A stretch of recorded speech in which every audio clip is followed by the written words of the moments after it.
Deuxième partie. Application d'une convention fiscale internationale. L'application judicieuse d'une convention fiscale internationale exige la nécessité de travailler sur une base documentaire solide. Chapitre 1. De suivre une démarche qui observe les règles clés pour l'identification adéquate du régime applicable. Objet du chapitre 2. Et enfin d'appliquer le régime fiscal adéquat. Chapitre 3. Chapitre 1. La nécessité de travailler avec une base documentaire solide. Une base documentaire solide comporte les commentaires du modèle de convention de l'OCDE, le texte de la convention concernée, y compris ses protocoles et annexes, un recueil de doctrines administratives applicables à la convention étudiée, la jurisprudence fiscale lorsqu'elle existe, et enfin, en cinquième section, la doctrine des auteurs. Section 1. Le rôle des modèles, des conventions et des commentaires de l'OCDE. L'OCDE ainsi que l'ONU ont élaboré des modèles de conventions afin d'aider les pays désireux de signer des conventions bilatérales. Une convention fiscale contient généralement le même type de dispositions selon des modèles préétablis par l'OCDE et l'ONU, auxquels les États apportent ou non des modifications à leur gré. Voir Anapola Trindade, la subsidiarité des conventions fiscales, page 73. Le modèle de convention OCDE consacre des articles aux différentes catégories de revenus, de même pour le modèle de convention de l'ONU. Le modèle de l'OCDE est accompagné par des commentaires avec deux niveaux de développement. Une version abrégée présentée dans un document comportant plus de 700 pages, modèle de convention fiscale concernant le revenu et la fortune. Une version abrégée, novembre 2017, publiée en 2018. Une version complétée présentée dans un document comportant plus de 2800 pages, modèle de convention fiscale concernant le revenu et la fortune, novembre 2017, publié en 2019. Les commentaires qui accompagnent le modèle de convention ont pour rôle principal d'éclairer le sens et préciser la portée des articles types de la convention. En pratique, les commentaires officiels apportés par l'OCDE dictent les solutions à retenir, aussi bien pour les contribuables que pour l'administration fiscale. Il reste bien entendu que l'applicabilité des commentaires n'est pertinente que si et seulement si le texte de la convention est conforme au modèle. Ces commentaires aident à éclairer les intentions des États signataires et à préciser leurs différentes attitudes à observer face à certaines questions particulières, tout en sachant que la formulation des observations et des réserves à propos des commentaires officiels par chaque État, y compris les États non membres de l'OCDE, est toujours possible. Toutefois, en théorie, l'importance donnée aux commentaires ne doit jamais être exagérée. Tout commentaire doit être manié avec prudence et pris simplement pour ce qu'il est. Autrement dit, toute explication ou indication présentée dans les commentaires n'a aucune portée normative et qui ne peut être invoquée qu'à l'appui d'arguments de texte, notamment en cas de contentieux. Voir les éditions Francis Lefebvre, Les impôts dans les affaires internationales, page 153. En revanche, en pratique, les commentaires de l'OCDE sont largement suivis. Section 2. Le texte de la convention concernée. Une lecture attentive du texte de la convention est indispensable pour déduire le régime applicable aux opérations examinées. À ce titre, il est utile de souligner que la compréhension d'un texte n'est jamais définitive. Rien n'exclut qu'une nouvelle lecture ouvre les yeux sur une nouvelle compréhension, notamment grâce aux éclairages que l'on peut accumuler avec l'expérience. Il est par conséquent utile de procéder à une nouvelle lecture attentive du texte de base applicable à chaque fois qu'on est appelé à l'appliquer. Le protocole et les annexes des conventions font partie intégrante de la convention. À chaque fois, il faut les lire avec la même attention et la même concentration et rigueur qu'on doit accorder à la lecture du texte de la convention elle-même. Section 3. La doctrine administrative. La doctrine administrative fiscale est l'ensemble des interprétations effectuées par l'administration fiscale.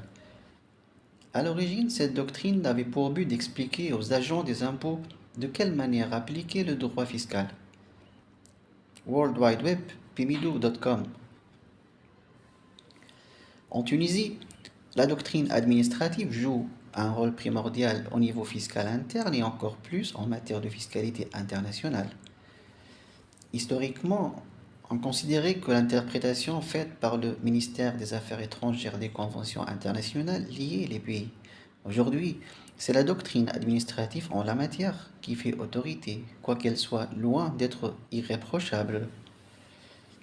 Section 4. La jurisprudence. La jurisprudence est appelée à dire la loi dans les domaines fiscaux, y compris la fiscalité internationale. Après avoir considéré que les tribunaux disposaient d'une compétence liée, le Conseil d'État de France s'est libéré de l'obligation de suivre la doctrine interprétative officielle pour l'interprétation par les juges des dispositions conventionnelles. En Tunisie, la jurisprudence du tribunal administratif est très peu fournie en fiscalité internationale. Section 4. La doctrine des auteurs. Les auteurs jouent un rôle pédagogique important pour simplifier la complexité du droit fiscal international. En pratique, la doctrine des auteurs en fiscalité internationale peut améliorer l'application des textes et la conformité. Chapitre 2. Règles clés de la démarche d'identification du régime applicable. Pour appliquer de façon judicieuse une convention fiscale, il convient de suivre une démarche méthodique selon les étapes suivantes.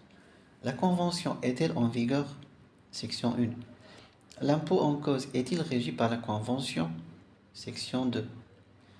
La résidence du contribuable est-elle située dans le champ d'application géographique de la convention? Section 3. La personne concernée est-elle résidente fiscalement dans l'autre État? Section 4. Comment une personne est soumise à l'impôt sur les opérations transfrontalières en présence d'une convention? Section 5. La personne est-elle effectivement assujettie à l'impôt pour être éligible aux avantages de la convention? Section 6. L'opération rend-elle établie? Section 7. Et enfin, si l'entreprise étrangère est établie, l'opération est-elle rattachable ou non rattachable? Objet de la 8e et dernière section.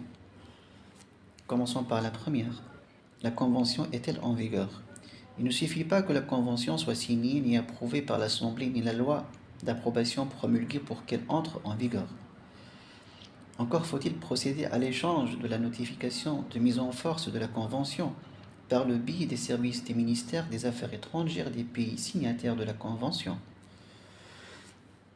Cet échange entrepris par les ministres des Affaires étrangères fixe la date d'entrée en vigueur effective de la Convention. Il faudra ensuite examiner les dispositions précises de la Convention pour déterminer la date d'application pour les retenues à la source et l'impôt sur le revenu ou l'impôt sur les sociétés. Section 2. L'impôt en cause est-il régi par la Convention? Dans le cas de la Tunisie, les conventions s'appliquent aux impôts sur les revenus IR et l'impôt sur la plus-value pour les personnes physiques et l'impôt sur les bénéfices des sociétés IS pour les sociétés de capitaux.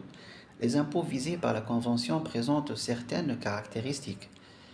Les dispositions relatives aux impôts visés sont illustratives et non pas limitatives. Elles énoncent des généralités. Les impôts actuels auxquels s'applique la convention sont notamment. Donc ce n'est pas parce qu'un impôt n'est pas expressément visé qu'il est exclu automatiquement du champ de la Convention. Les impôts visés sont définis. C'est grâce à la définition des impôts visés qu'il est possible de déterminer si un impôt est couvert ou non par la Convention, même s'il n'est pas visé nommément. La Convention s'étend aux impôts de nature identique ou analogue à ceux établis après la date de signature de la Convention, qui s'ajouteraient aux impôts existants à cette date ou qui les remplaceraient. Section 3. La résidence du contribuable est-elle située dans le champ d'application géographique de la Convention? Les conventions ne s'appliquent pas toujours à l'intégralité des territoires des États. Parfois, on trouve des articles concernant des extensions ou les exclusions territoriales au niveau de la Convention, ce qui précise si l'emplacement géographique du contribuable le rend éligible au bénéfice de la Convention. Section 4. La personne concernée est-elle résidente fiscalement dans l'autre État? L'article 1er du modèle de l'OCDE précise que la Convention s'applique aux personnes qui sont des résidents d'un État contractant ou des deux États contractants. Selon l'OCDE, est résidente d'un État contractant toute personne qui, en vertu de la législation de cet État, est assujettie à l'impôt dans cet État, en raison de son domicile, sa résidence, son siège de direction ou tout autre critère de nature analogue. Le concept de résidence fiscale est défini par le droit interne. La personne physique est considérée résidente habituellement en Tunisie quand elle dispose d'une habitation principale. Quand sans disposer d'habitation principale en Tunisie, elle y séjourne pendant une période au moins égale à 183 jours d'une façon continue ou discontinue durant l'année civile. Les fonctionnaires et agents de l'État exerçant leurs fonctions ou chargés de mission dans un pays étranger, dans la mesure où ils ne sont pas soumis dans ce pays à un impôt personnel frappant l'ensemble de leurs revenus. Les dispositions conventionnelles hiérarchisent ces critères. Les conventions ne définissent pas la résidence mais posent les règles de résolution des conflits de résidence. Un conflit de résidence se résout généralement dans l'ordre suivant. Là où la personne dispose d'un foyer d'habitation permanent, où est établie sa famille. Si elle dispose d'un foyer d'habitation permanent dans les deux États, l'État avec lequel ses liens personnels et économiques sont les plus étroits centre des intérêts vitaux. À défaut, l'État où elle séjourne de façon habituelle, à défaut, la nationalité, à défaut, par concertation entre les deux autorités compétentes des deux États. Pour les personnes morales, les conventions fiscales précisent que l'expression résident d'un État contractant désigne le siège de direction ou tout autre critère de nature analogue. Dans le cas où une société est considérée comme résident de chacun des États contractants, elle est réputée résident de l'État où se trouve son siège de direction effective. Section 5. Comment une personne est soumise à l'impôt sur les opérations transfrontalières en présence d'une convention. Il convient de distinguer entre les personnes résidentes ou établies et les personnes non résidentes ou non établies. Les personnes physiques. Le régime d'imposition dépend selon que la personne physique est résidente ou non résidente, établie ou non établie. Personnes physiques résidentes. Les personnes physiques résidentes sont soumises à l'impôt en Tunisie selon le régime de droit commun. Les personnes physiques non résidentes établies en Tunisie. Une personne physique non résidente peut être établie en Tunisie. Dans ce cas, elle est soumise à l'impôt en Tunisie en raison de ses revenus d'activité tunisienne, selon les mêmes règles que celles applicables aux personnes physiques, y compris lorsqu'elle remplit les conditions requises du régime du forfait BIC, bénéfice industriel et commercial, pour les activités relevant de la catégorie des BIC, et le régime du forfait d'assiette pour les activités BNC, bénéfices non commerciaux. Personnes physiques non résidentes et non établies. Les personnes physiques non résidentes ne sont soumises à l'impôt en Tunisie qu'en raison des revenus de source tunisienne selon les règles combinées du droit commun et de la convention fiscale du pays de résidence de la personne physique. personne morale soumise à l'impôt sur les sociétés. L'imposition en Tunisie dépend du statut dans lequel opère la société étrangère en Tunisie. Société établie en Tunisie dans le cadre d'un établissement stable ou d'une base fixe pour les professions indépendantes. Le dit établissement stable ou la base fixe est soumis à l'impôt selon les règles de droit commun avec les aménagements applicables de la Convention, sauf la possibilité d'être soumis à une retenue à la source libératoire pour certaines activités dont la durée ne dépasse pas 6 mois. Société non établie en Tunisie. Dans le cas où les opérations réalisées en Tunisie ne rendent pas la société soumise à l'impôt sur les sociétés établies, il convient de qualifier la catégorie à laquelle appartient l'opération. Si l'opération relève des bénéfices d'entreprise, l'opération n'est imposable que dans le pays de résidence de la société. Si l'opération non rattachable à un établissement stable relève des redevances telles que définies par la Convention, elle est imposable en Tunisie par voie de retenue à la source libératoire au taux le plus faible entre le droit interne et celui de la Convention sur la base du montant TVA comprise. Dans ce cas, la TVA est recouvrée par voie de retenue à la source à raison de 100% de son montant. Si l'opération ne figure pas parmi les redevances énumérées par la Convention ni par aucun autre article de la Convention, elle n'est pas soumise en Tunisie à la retenue à la source au titre de l'IS. Néanmoins, si elle est passible de la TVA, la dite taxe est recouvrée par voie de retenue à la source à raison de 100% de son montant. Si l'opération est imposable en Tunisie par une disposition de la Convention, elle est imposée en Tunisie si les droits internes l'imposent. Dans ce cas, la retenue à la source est opérée au taux le plus faible entre le taux de droit interne et le taux prévu par la Convention. Et enfin, si le revenu n'est pas traité par la Convention, il n'est pas imposable en Tunisie, en l'absence de rattachement à un établissement stable. Il n'est imposable que dans le pays de résidence. Section 6. La personne est-elle effectivement assujettie à l'impôt pour être éligible aux avantages de la Convention? Pour être éligible aux avantages de la Convention, il convient d'être identifié comme une personne éligible aux avantages de la Convention. Pour ce faire, la personne doit satisfaire aux critères de résidence, être assujettie à l'impôt de façon effective au titre de ses activités dans le pays de résidence, être bénéficiaire effectif sans abus ni fraude ni manœuvre d'évitement fiscal, notamment pour les conventions couvertes BEPS. Obtenir une attestation de résidence fiscale précisant éventuellement l'assujettissement à l'impôt. Il convient de rappeler que la nouvelle interprétation des dispositions conventionnelles focalise sur le concept d'assujettissement effectif en tant que critère déterminant de la résidence fiscale. Section 7. L'opération rend-elle établie?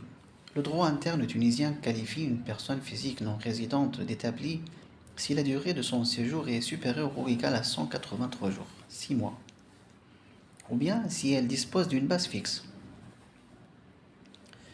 Pour les personnes morales étrangères, cette notion se traduit par l'existence d'un établissement stable. La question de l'établissement stable nécessite elle-même une étude approfondie. La question est non traitée par la loi. Seule la doctrine administrative suppléer aux notes juridiques. En revanche, chaque convention fiscale définit l'établissement stable et lui réserve de larges développements.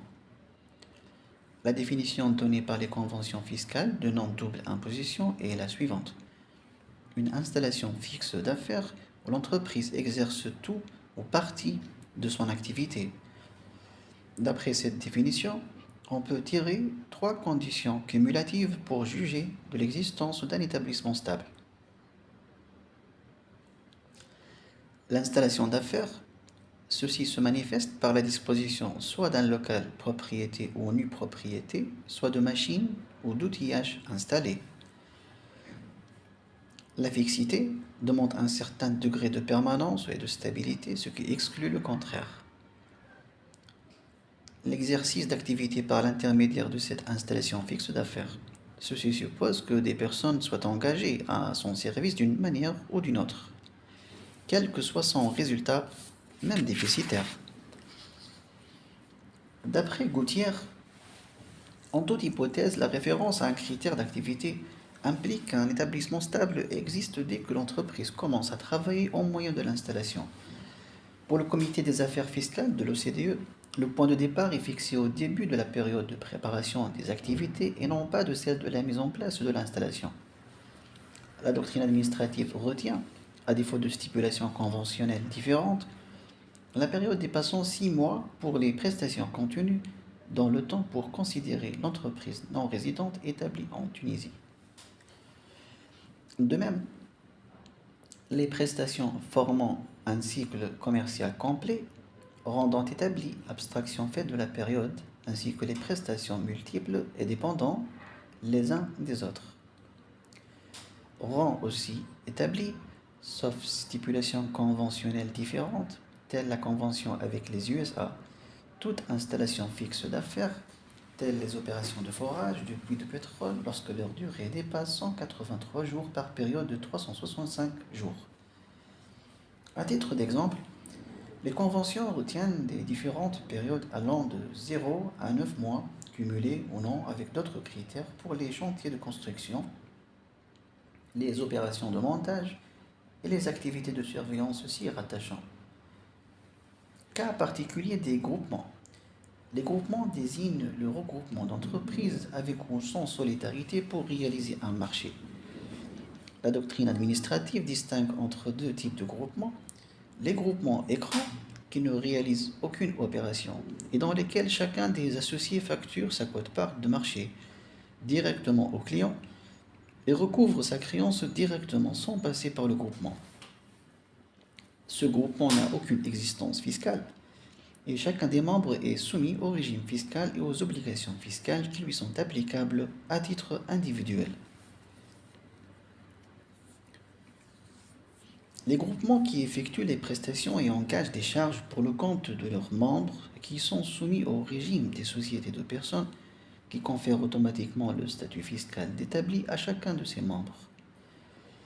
Ces groupements sont en outre soumis à toutes les obligations fiscales des sociétés de personnes résidentes. Section 8. Si l'entreprise étrangère est établie, l'opération est-elle rattachable ou non rattachable à l'établissement stable? La réponse à la question de l'existence de l'établissement stable n'est pas suffisante pour l'imposition d'une opération. Bien évidemment, il faut savoir si la dite opération est rattachable au dit établissement ou non.